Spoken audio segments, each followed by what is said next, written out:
Fala aí pessoal, beleza? Então resolvi falar um pouquinho aqui hoje sobre a intubação endotraqueal versus intubação esofágica, né?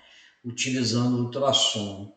A gente sabe hoje, né, que você pode realizar ausculta pulmonar, você pode ver expansão torácica, pode utilizar a capnografia, né, padrão olho, porém existem algumas limitações, né? A capnografia nem todo lugar tem, nem todo profissional conhece capnografia, né? Pode parecer assim algo da não sua realidade, mas isso existe até hoje, né? A ausculta pulmonar, ela pode ter uma certa dificuldade o profissional de realizar essa ausculta à beira-leito devido ao ventilador apitando, bomba apitando, monitor apitando, as pessoas conversando à sua volta, né? Então, existem algumas limitações e a gente tem aí, né, a utilização do POCUS nesse cenário, no qual você tem uma confirmação em tempo real da colocação do tubo. Né? Vou comentar um pouquinho de forma breve aqui para vocês. Então, eu faço uma pergunta: você sabia que o ultrassom point of care pode nos auxiliar nesse cenário de intubação endotraqueal versus intubação esofágica?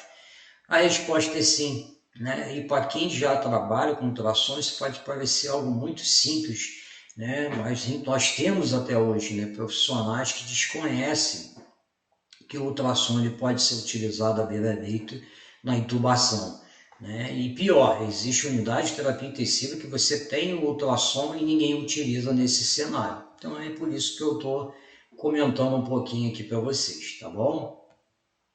Então, a curva de aprendizado da sonoanatomia ela é bem rápida, né?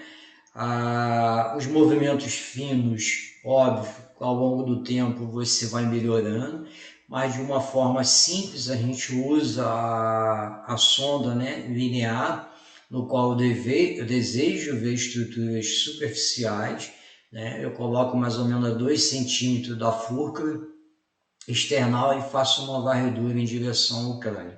O que eu desejo ver é exatamente isso aqui, ó. Eu vejo a traqueia, né?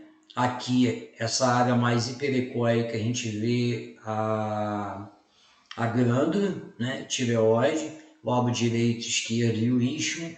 E aqui no cantinho, bem pequenininho, o que eu analiso é o esôfago. Então aqui eu coloquei uma cor para facilitar para vocês, né? Aqui ao centro eu tenho a traqueia, a glândula tireoide, porção direita, esquerda e o istmo, e aqui no cantinho inferior, aqui pequeno, eu tenho o esôfago. Exatamente isso que eu preciso analisar quando eu faço a insonação.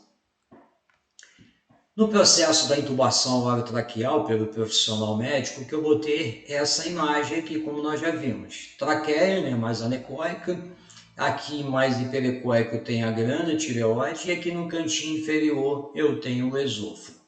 O que acontece quando eu tenho uma intubação esofágica? Analise primeiro a traqueia. Você vê que ela se move um pouco, mas não é a traqueia que está se movendo. Na verdade, o que a gente observa aqui é o esôfago se movendo, né?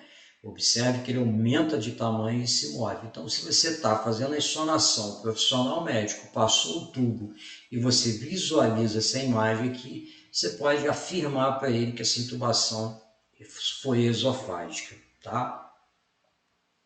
Analisando essa imagem aqui, né, de novo, mesmo processo, a gente analisa a imagem de forma estática. Eu tenho uma traqueia e depois eu tenho o esôfago. Você observe que o esôfago está quase do mesmo tamanho da traqueia, né? Nós chamamos isso de dupla traqueia. Se nós analisarmos a imagem anterior, aqui eu tenho a traqueia, aqui eu tenho o esôfago bem pequenininho, né? Diferente dessa imagem aqui, eu tenho a traqueia e eu tenho o esôfago quase do tamanho da traqueia, tá?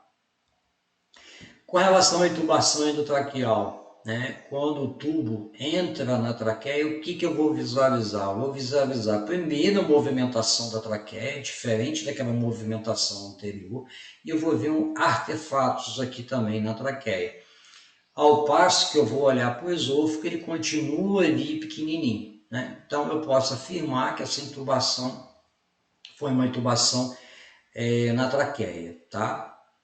Se nós analisarmos outro ponto, mesma imagem, observo que eu tenho movimentação na traqueia, observo o esôfago pequenininho, e se eu for analisar após a insuflação do cuff, olha o tamanho dessa traqueia e depois olha o tamanho dessa traqueia, né? A gente consegue analisar que aqui ela está maior do que aqui. Então a gente pode confirmar que esse tubo está na traqueia.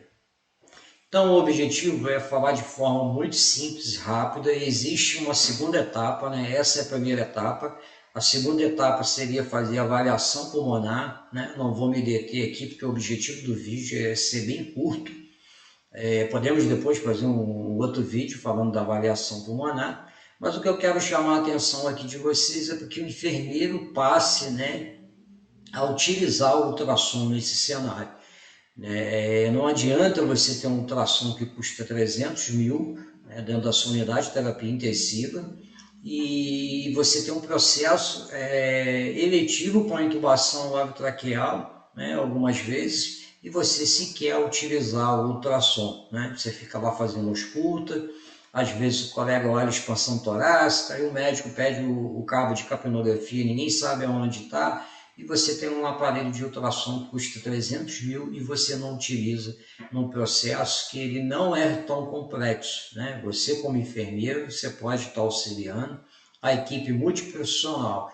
E o principal disso tudo é a segurança do paciente, né? Uma coisa é você fazer uma intubação orotraqueal às cegas, outra coisa é você estar utilizando o ultrassom. A curva de aprendizado ela não é longa, né? E você pode aprender, você pode estar auxiliando a equipe multiprofissional e o principal, né? A segurança do paciente e o resultado final, tá bom? Forte abraço aí para vocês.